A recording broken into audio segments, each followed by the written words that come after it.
Good morning and welcome to Every Morning Winning with Tibria Morris Brooks. This is your girl, author, speaker, and purpose emerger.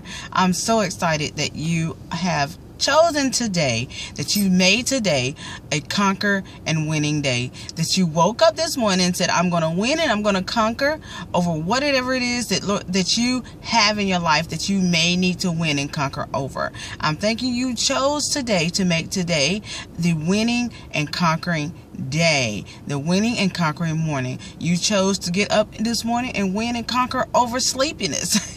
And some of you chose to win and conquer this morning over doubt. Some of you chose this morning to win and conquer over fear. Some of you chose to win and conquer over negative self-talk. Some of you chose this morning to win and conquer over low self-esteem. Some of you chose this morning to win and conquer over negative thinking. Some of you chose to win and conquer over life, to conquer in life, period. I thank you this morning for choosing to win and conquer. I thank you this morning for always being connected with me, for being connected to everyday winning, being connected to every morning winning. And thank you for saying I do to your greatness. This morning, I want to jump on in. I'm going to start with the preliminaries. Lord, I can't speak this morning. The preliminaries. On July 29th, actually my book is going to probably release a little early. So July 29th will be kind of like the official launch date. But on July 30th, I need you to beat me in Rome, Georgia, July 30th. July 30th. For my book signing at the Hawthorne Suites. I want you to tell everybody, for those my Rome, Georgia people, I want you to tell everybody you know to come out to that book signing, to see me, to get pictures with me, to talk with me, to shake my hand. I want to meet you. I want to meet your children. So that you can get the book, so I can sign your book. It will be available on Nook and Kindle as well. Also, on June 25th, this month, June 25th, which is the last Saturday of this month, I will be at St. James AME Zion Church. I will be speaking there at their Sister to Sister Tea. The theme is Empowered to Win. So come out and meet me there. So I want to meet you. I want to be able to give you the word that God has given me to give you and the women of St. James. So jumping right on in, today's topic. Today's topic is salty. Yeah, salty. Some of us, sometimes we get in our moments where people always say, honey, she got a little salty when I told her this, or she got a little salty when I tried to help her, or because like this past weekend, actually, I think it was Saturday, I was at my mom's house. You know, some awesome things are happening in my life that has taken place in my life, you know, and I was discussing some things with my mom, and I had said something to her and my sister, and it did kind of rub me the wrong way because I don't know, they don't understand my way of doing things sometimes, and I got a little salty, and that salty was not a good way. I got a little salty. It rubbed me the wrong way. But I mean, you know, I can't help what I do if people don't agree with what I do and what I say and how I say it. I can't be bothered and be moved by that. But I did. I started to kind of get a little offended. But today I wanted to talk about salty. Salty. You're supposed to be salty.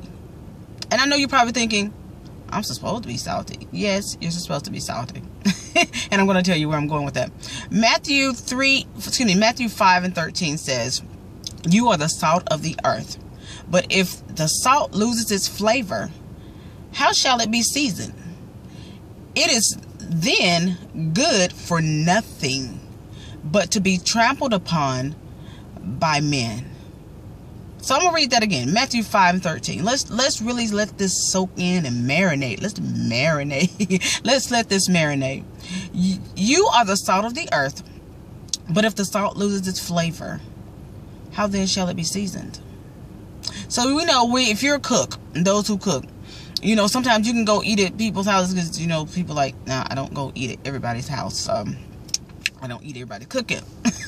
But you know, you have some people, like if you go to the hospital, if you ever been in a hospital, I was in a hospital like twice. And you know, they don't put salt on their food for certain patients. Certain patients can't have salt. And at this time, you know, they gave me a little seasoning packet, but I couldn't have any salt. And I was thinking about this thing when God gave me this title this morning and told me, okay, that's it. I was like, okay, salt is supposed to add flavor. It's supposed to make the food taste good. So when you go to if you're in a hospital, some people are restricted on salt, or some people can be a lot heavy on the salt. I mean, like they have to literally feel the grindiness of the salt.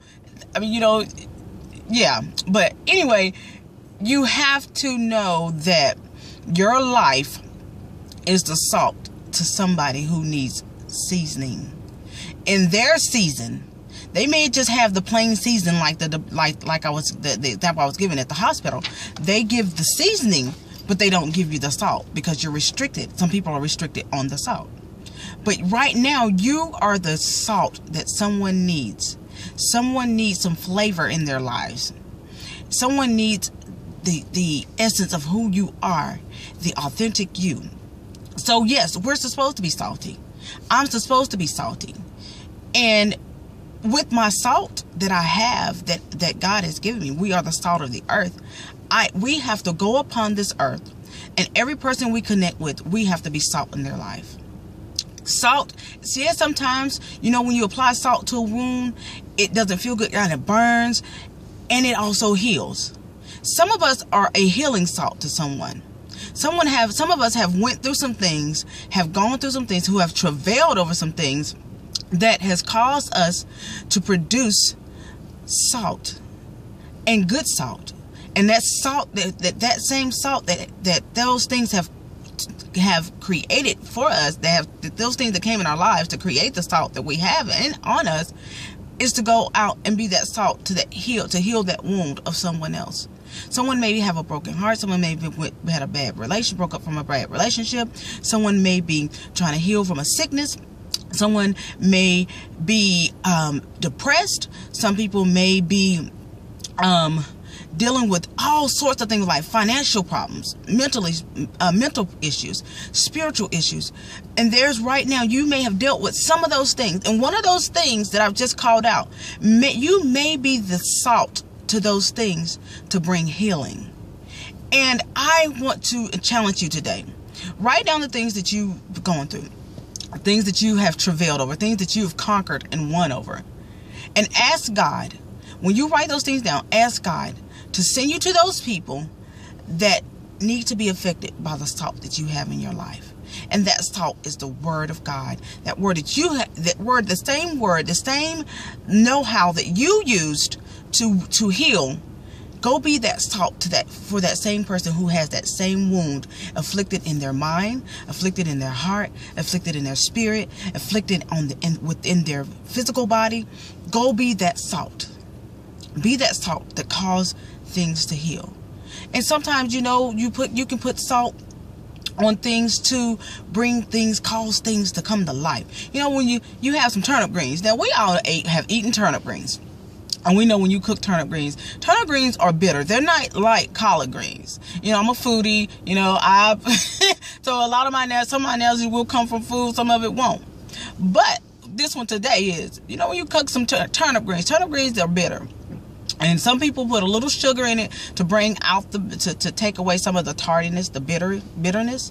And then some people also, you put the salt on it to bring that flavor. So it's like, oh, these turnip greens are on point. So we want to think of our lives of that same way. There's some turnips out there walking around. And you know, turnips are bitter. Turnips, they shrivel when they cook, and they can be sour and bitter. There's some sour and bitter people walking around here that needs to encounter your smile as their salt to bring life to it. There's some people out there that are walking around that are hurting because someone has hurt them. Someone has physically hurt them, someone has mentally hurt them, and some of them have spiritually hurt them. And they need you to step up to the plate, stop playing small, find what it is that have caused you to be salty in the negative way, so that you can be salty in the healing way, in the great way, in the way that God, in the way that Matthew 13 says it, that we are the salt of the earth. And if the salt loses its flavor, what good is it? It's good for nothing. And we know we are more than conquerors through Christ who strengthens us. So therefore, we know that we are great. We know that greatness lives inside of us. Greatness is part of that seasoning, that salt, that seasoning. Your purpose is part of that seasoning. Your destiny is part of that seasoning. All of that's part of the seasoning. But your salt is that very thing that you prevailed over, that very thing that you travailed over, that very thing that you conquered and won over.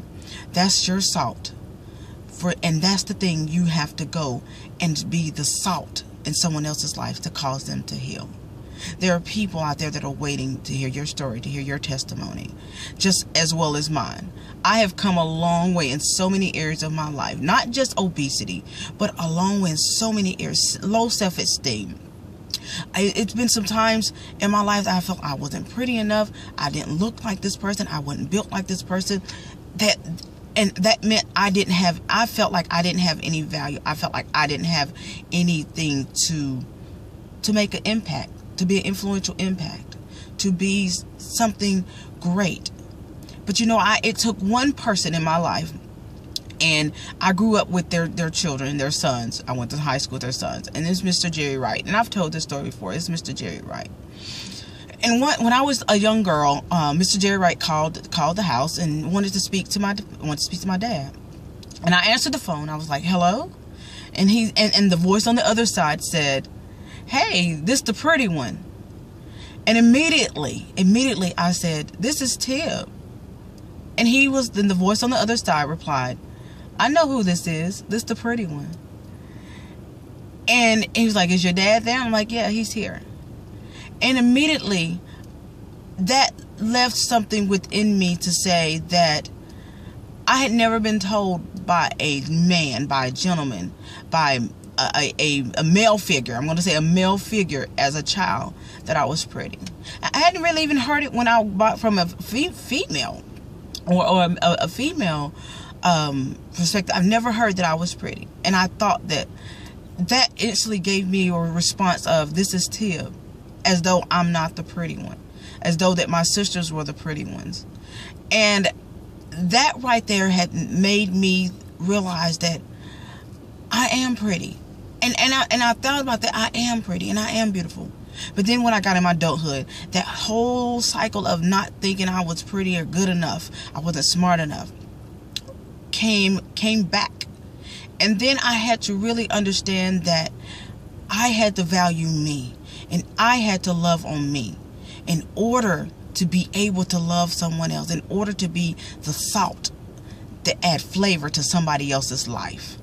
I had to be that salt to add that flavor to my own life first. And there may be somebody out there now that I'm talking to may need to be the salt for themselves first before they can be the salt to go heal someone else's wound, to go heal the brokenhearted, to be the salt to heal someone who's dealing with something mentally, physically, spiritually, and financially. God has called us to be the light and to be the salt of the earth. That's what He created us to be the salt of the earth. We are to produce salt. And that salt, like I said, it heals. Salt can heal wounds. And also salt can make pearls. It goes back to my analogy of the oyster. I did a video on about oysters, where that salt has to get in that oyster in order to produce the pearl. It has to irritate it. It has to cause it to irritate. And you know, I posted a quote that I posted some years ago, back in 2010. It says, if you're irritated by every rub, how will you ever be polished? Think about that today. If you're irritated by every grain of salt that hits you, how will you ever find your flavor? How will you ever be the salt for someone else to help heal their wounds, to heal the brokenhearted? I want to challenge you today. Your everyday winning, or every morning, I'm getting it right, I'm getting tongue tied. Every morning winning, or your everyday winning and conquering assignment. I need you to do today is take out some paper. Write down everything that you've been through, everything that caused you to feel uncomfortable, that offended you, that have hurt your feelings, that things that if you've been depressed, if you've been anything that you've travailed and conquered over, depression, sickness, loneliness, bad relationship, whatever, obesity, whatever it is, your weight, whatever it is, feeling like you're the ugly duckling, whatever it is that have caused you to have silent cries, write that down. And if those things, look at those things. And if there's some things on that list that you have travailed over, that you've conquered over, that you won over, check those off. And when you check those off, those are the very things that you need to be the salt for in someone else's life, to go heal that wound. Be the salt to heal that wound in someone else's life. Those are the very things that you've been purposed for in someone else's life to help heal, to help bring closure to, so that they can go and be the salt as well, so that they know that they are the salt of the earth and that they can't lose their flavor. Go and do that today. I implore you. There's 3 things you want to make sure that you do to ensure that you have an every morning winning. Number 1, that is to pray and meditate. Make today a day where you pray and you meditate. Set some time out to commune with God. He wants to speak to you. He wants to let you know those areas that you've been healed in, so that you can go and be that salt to heal someone else's wound. Also, number 2, you want to make sure you love on yourself. Make sure you love in you, because no one else loves you better than God, and no one loves you better than yourself. Number 3, make sure you're telling your testimony. Make sure you're sharing your story. Make sure you are telling someone about what you have triumphed over, so that you can be the salt in someone else's life. So that you won't just be the salt, be the negative salt, the salty salt, the salty that the world has called salty, where you have an attitude, you have that you repel people. You want to compel people to come and taste and see that the Lord is good. And we know that the Lord is that salt. And if they're not tasting what you're giving off, if you're not being the salt, the good flavor, they won't taste and know and see. They want to see. They want to taste and see. Taste and see. They need to taste what the salt that you are, that good salt. And they need to see God within it. They need to see Him. And other than seeing you, yes, they will see and know that God, through your life, you will allow somebody else to make the decision to live a life for Him. To know that they can conquer and that they can travail and that they can win, because you did it. I love you all today. Make today a conquering and winning day. Make every morning a conquering and winning morning by deciding to choose to be salty. I love you today. I'll see you tomorrow on Terrific Tuesday. Be blessed.